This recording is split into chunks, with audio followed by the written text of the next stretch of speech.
The definition of stupidity is taking ignorance one step further. You have basic ignorance of just not knowing something, and that is something that I think we all understand. It's a matter of education. Stupidity, however, is when you confront somebody who believes they know everything, who has a conceited, self-important image of themselves, that they don't need to know anything more because they're already smart enough and they know essentially everything they need to know.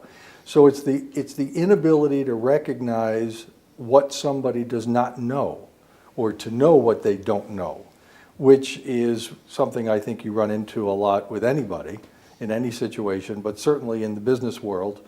As people become more successful and their egos grow larger and larger, they either are afraid to admit they don't know something, so they're not going to look for you for additional guidance, or they truly believe they already know everything, in which case they're not going to look for you for additional guidance either.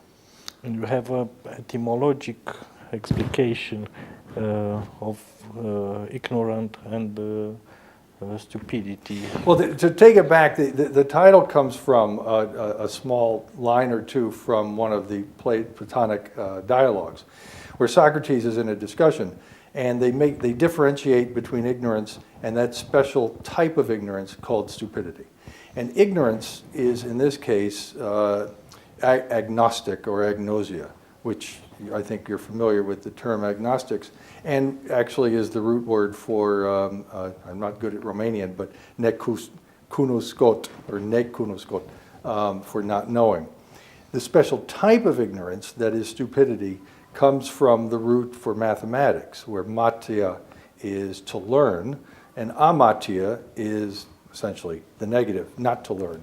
And that is what, in ancient Greek, they were referring to, that sort of conceited, self-important, self-imposed ignorance that they call stupidity.